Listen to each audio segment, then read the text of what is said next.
Hey, what's up, everyone? Dragon back again, here to tell you that you should be watching Global Metal.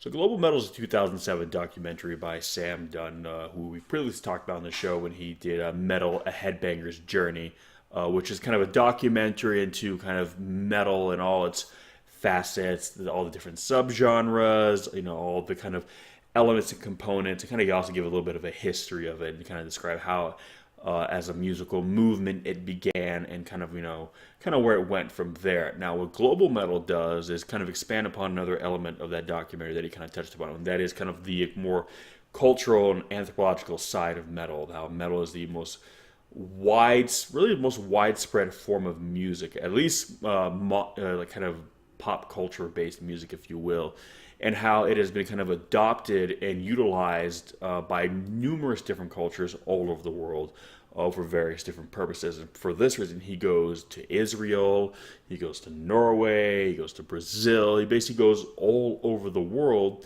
to kind of see basically how metal as kind of this unifying thing, how the different forms it takes depending on the different cultural sensibilities that kind of put themselves through it. And like I said, he's an anthropologist, so for him, I feel this documentary was kind of more or less maybe the documentary he really always wanted to make, because it really kind of talks about how metal is influenced by the people that are making the music, and how the politics, the culture, the religion of the region kind of plays into it. There's great elements that shows you how elements of fascism, religiosity come into play. That metal is basically kind of the platform in which these different people kind of express themselves, their beliefs, their political beliefs, their religious beliefs, and kind of their just stance on life in general. And then metal is the voice, metal is the vehicle in which they use to kind of get this message out. Not unlike the way a politician or a religious figure would do so with kind of their faith or their political platform.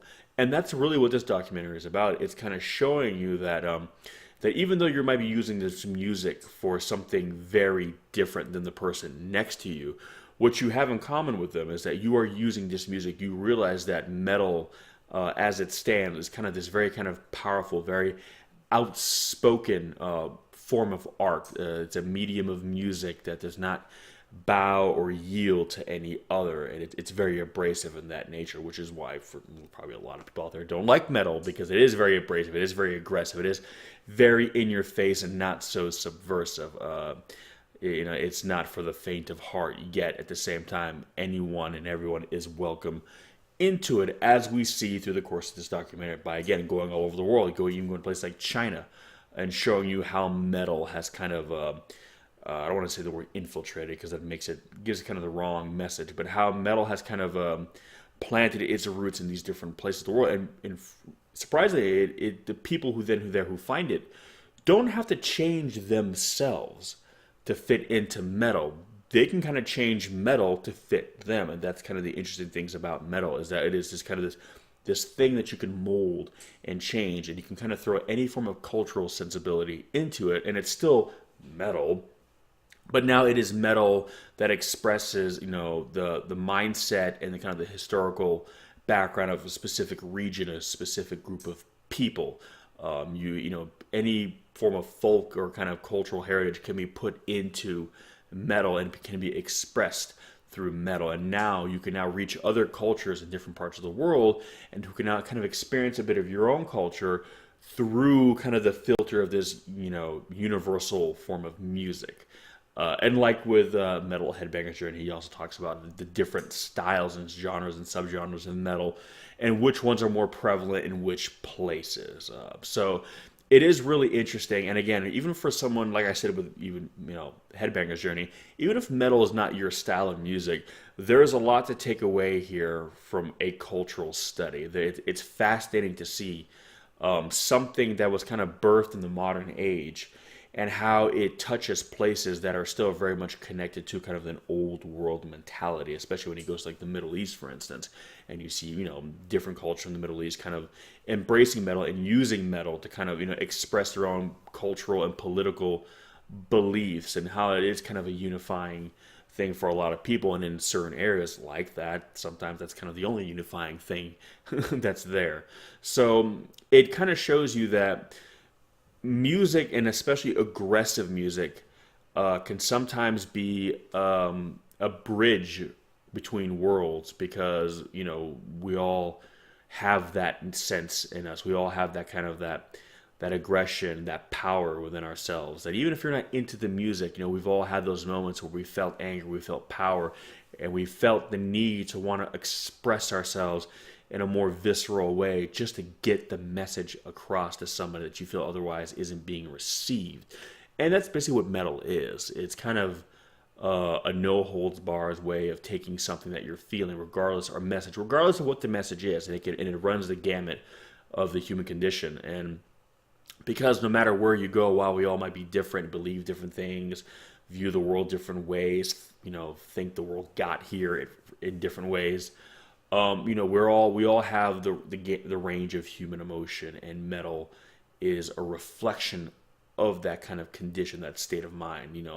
So because of that, unsurprisingly, it has kind of taken root all over the world. And that's kind of what this really documentary is about, is showing you that people from essentially different worlds, in essence, who even are against one another, are still, without realizing it, finding common ground simply by expressing themselves, regardless of what they're expressing, through this shared medium of music, through this shared genre of music.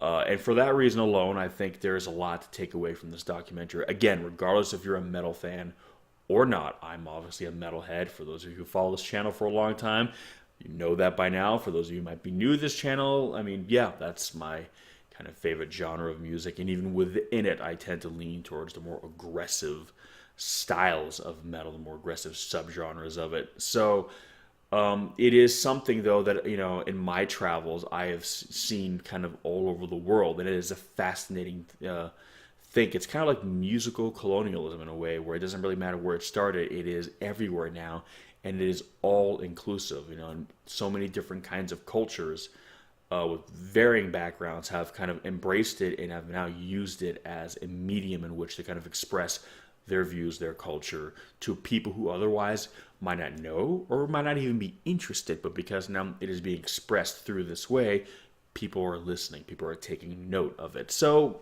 that's really kind of what this documentary is about. It's about building bridges in a strange way. It's not really kind of the overt message that's being kind of slammed into you, but I think that's what you kind of walk away with, because you realize that even though all these people seem very different from one another, they're all in this documentary for the exact same reason. That's metal.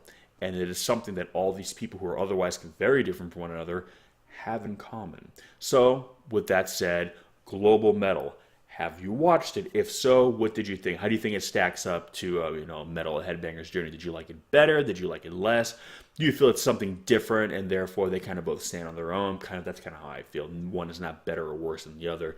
They both kind of do different things. I feel Metal Headbanger's Journey was more of an introduction to metal as a whole, whereas this is more of an in-depth study on what it means to different groups of people in different parts of the world. So if you have not seen it, don't worry. As always, I will leave links in the description section below where you can check it out. Come back, give me some of your thoughts, let me know. I'm always curious, especially with something like this, where you might not have an interest in the subject matter itself, heavy metal, but what this documentary is exploring in relation to heavy metal might be of interest to you. So for no other reason, check it out for that. And if you don't like the music, you don't like the music, but I still think you'll find it very interesting and fascinating on why this music is utilized by so many different kinds of people all over the world over the decades. But anyway, guys, that's going to do it for this one. Thanks for checking in, and we'll catch you in the next one.